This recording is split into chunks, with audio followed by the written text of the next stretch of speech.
जय माता दी भक्तों, नमस्कार आप सभी को। आज इस वीडियो में दुर्गा सप्तशती का 13वां अध्याय सुनाने जा रही हैं। नवमी को इस दुर्गा सप्तशती के 13वें अध्याय के श्रवण से मां प्रसन्न होकर साधक की रक्षा करती हैं और हर विपत्ति में उसकी रक्षा करती हैं। इस अध्याय में राजा और वैश्य को माता दुर्गा के दर्शन होना और माता दुर्गा द्वारा उन्हें मनोवांछित वर प्रदान करना। तो सुनते हैं दुर्गा सप्तशती का 13वां अध्याय। सुनिए। राजा सुरत और वैश्य को देवी का वरदान। 13वां अध्याय। महर्षि मेघा ने कहा, हे राजन, इस प्रकार देवी के उत्तम महात्म्य का वर्णन मैंने तुमको सुनाया। जगत को धारण करने वाली इस देवी का ऐसा ही प्रभाव है। वही देवी ज्ञान के देने वाली है और भगवान विष्णु की इस माया के प्रभाव से तुम और यह वैश्य तथा अन्य विवेकी जन मोहित होते हैं, भविष्य में मोहित होंगे।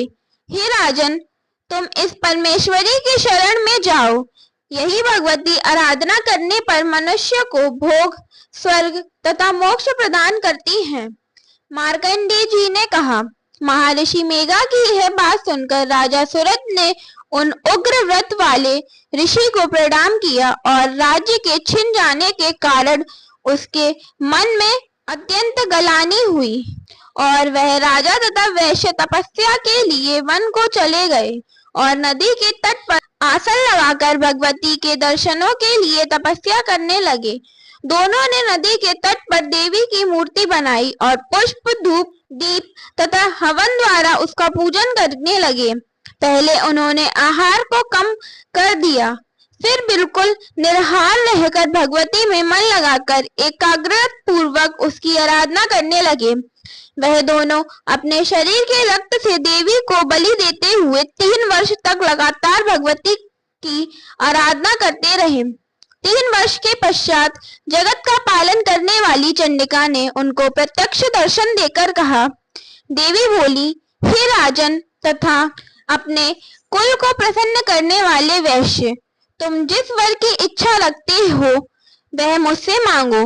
वह वर मैं तुमको दूंगी, क्योंकि मैं तुम पर अत्यंत प्रसन्न हूँ। मार्कंडेय जी कहते हैं, यह सुन राजा ने अगले जन्म में नष्ट न होने वाला अखंड राज्य और इस जन्म में बलपूर्वक अपने शत्रुओं को नष्ट करने के पश्चात अपना पुनः राज्य प्राप्त करने के लिए भगवती से वरदान मांगा।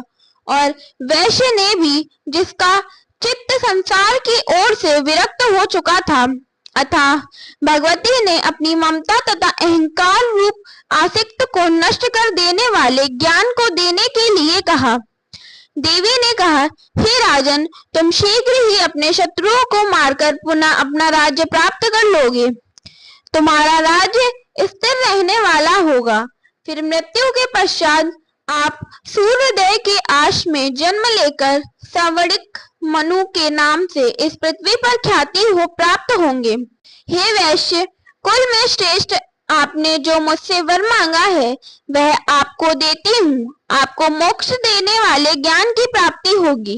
मार्कंडेय जी कहते हैं, इस प्रकार उन दोनों को मनवांछित वर प्रदान कर तथा उनसे अपनी स्तुति सुनकर भगवती अंतर्ध्यान हो गई और इस प्रकार क्षत्रियों में श्रेष्ठ वह राजा सुरत भगवान सूर्यदेव से जन्म लेकर इस पृथ्वी पर सावड़िक मनु नाम से विख्यात होंगे। दुर्गा सप्तशती का पाठ जो मनुष्य श्रद्धा और भक्ति से माता के 9 दिन में पाठ करता है, उसे किसी प्रकार का भय नहीं रहता और सुख संपत्ति तथा मोक्ष की प्राप्ति होती है।